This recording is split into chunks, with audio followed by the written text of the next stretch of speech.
গতকাল ছিল মঙ্গলবার, আর মঙ্গলবার হলেই টুকটাক আমরা এদিক ওদিক একটু বেরোনোর জন্য প্ল্যান করি। তো বিগত কয়েকদিন ধরে মানে দশমী রাতের থেকে আমার শরীরটা এতটাই খারাপ ছিল, মানে জ্বর হওয়ার পর মানে শরীরটা এতটাই খারাপ হয়ে গেছিলো যে কিছুই ভাল লাগছিল না।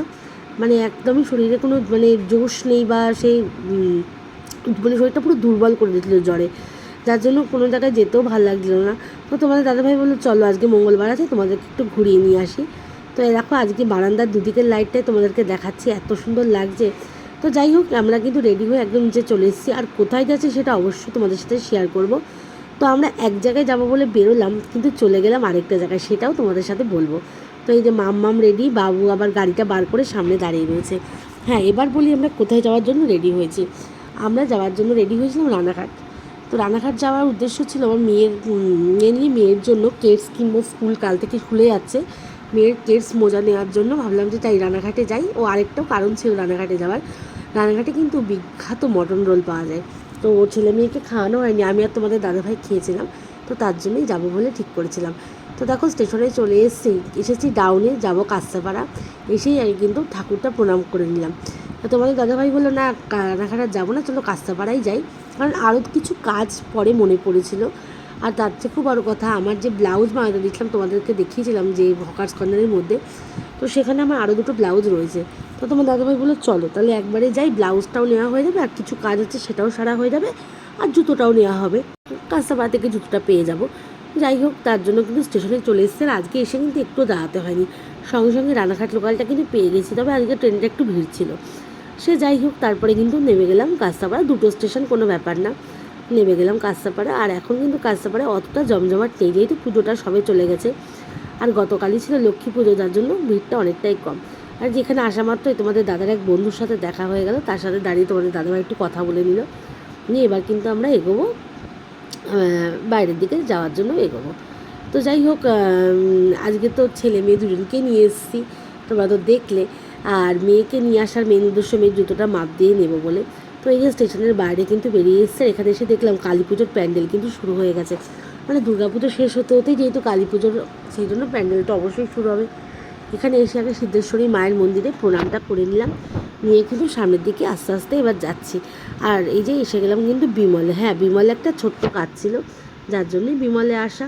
তো এখন যেহেতু মানে পুজোটা মিটেছে, ওই জন্য ভিড়টা আগের থেকে একটু কম, কিন্তু তাও ভিড় আছে, কারণ এখন তো আবার সামনেই বিয়ের মাস পড়ে যাচ্ছে, তো সেই কারণে কিন্তু ভিড় ভালোই আছে। বিমলে সারা বছরই মোটামুটি ভিড় থাকে। তো যাই হোক, আমরা কিন্তু এসেছি এবং যে জিনিসটা নেব সেটাই পারচেস করছি। আর এতে তার ফাঁকে কিন্তু আমি দাঁড়িয়ে একটু ছবি তুলে নিলাম বা একটু ভিডিও করে নিচ্ছি। আজকে কিন্তু একটা রেড কালারের কুর্তি পরেছি, এটা আমার অনেক দিনের কুর্তি। যাই হোক, এবার কাজ মিটে গেছে, এবার সামনের দিকে যাব হচ্ছে যে কাজের জন্য মেনলি আসা, আমার মেয়ের জুতোটা খোঁজ করতে। তো ওর পায়ের মাপটা এমনই, মানে ঠিকঠাক করে মানে ওকে পরিয়ে না নিলে খুব প্রবলেম হয়ে যায়। এর আগে ওকে ছাড়া কিনেছিলাম, যার জন্য ওর জুতোটা একটু টাইট হয়ে গেছিলো, তো সেই কারণে আজকে ওকে নিয়ে আসা। আর এই যে এখানে একটা দোকান আছে যেখান থেকে আমরা জুতোটা এখন টুকটাক জুতো নিই, যে মডার্ন শু, এখানে কিন্তু খুব সুন্দর সুন্দর জুতো পাওয়া যায়। তো তোমাদের দাদাভাই ওকে জুতোটা নিয়ে মানে কিনে দিচ্ছে, আর আমি আর বাবু কিন্তু বাইরে দাঁড়িয়ে রয়েছি। বাবু এখান থেকে এই ডালের বড়া নেবে বলে বাইরে মানে নিচ্ছে, ওই জন্য আমিও বাইরে চলে এসেছি। তো মোটামুটি জুতো নেওয়া কমপ্লিট, এবার যাবো হচ্ছে মোজা নিতে, তাই জন্য হকার্স কর্নারের দিকেই যাচ্ছি, কারণ ওখানেই আমার ব্লাউজটাও আছে। তো আজকে কাস্তাপাড়া এসে দেখলাম এখানে কিন্তু যে উত্তরবঙ্গে যে ভয়াবহ যে বন্যাটা হয়েছে, যে ক্ষয়ক্ষতি হয়েছে, তার জন্য কিন্তু এখানে চাঁদা তোলা হচ্ছে, তার জন্য কিন্তু মিছিল হচ্ছে, সেটা দেখলাম। তো এই যে এখন আই লাভ কাস্তাপাড়ার সামনে দিয়ে আমরা যাচ্ছি, মানে আগমনীর সামনে দিয়ে প্রায় চলে এসেছি। এবার কিন্তু চলে যাবো হকার্স কর্নারের মধ্যে। তো হকার্স কর্নারের মধ্যে এসে মোজাটা ফার্স্টে নিয়ে নিলাম, নিয়ে এবার আস্তে আস্তে যাচ্ছে আমার যেখানে ব্লাউজ বানাতে দেওয়া আছে সেই দোকানের দিকে। তো ব্লাউজের দোকানে এসে তো আপসেট হয়ে গেলাম, কারণ দিদি নেই, যার জন্য ব্লাউজটা নিতে পারলাম না। তো দিদিকে ফোন করলাম, বললো আর 2-4 দিন লাগবে। আর ঠিক আছে, 2-4 দিন পরেই আবার আসবো। তো যাই হোক, তারপরে কিন্তু আজকে সেরকম বেশি কাজ ছিল না, টুকটাক যেটুকু কাজ ছিল হয়ে গেল। এবার কিন্তু আমরা একটু ফুচকা খেয়ে নেবো। তো এই যে এখানে ওই যেটা আমাদের এক্সপ্রেস বাজার, তার সামনে কিন্তু ফুচকাটা দুর্দান্ত ফুচকা। আমার মাম্মাম বাবু তো সবাই ফুচকা খেতে খুব ভালোবাসে, তো সেই কারণে আমরা এখানে দাঁড়িয়ে ফুচকাটা কিন্তু খেয়ে নিলাম। আর ফুচকাটা কিন্তু সেই স্বাদ ছিল, সত্যি কথা বলতে দুর্দান্ত ছিল ফুচকাটা।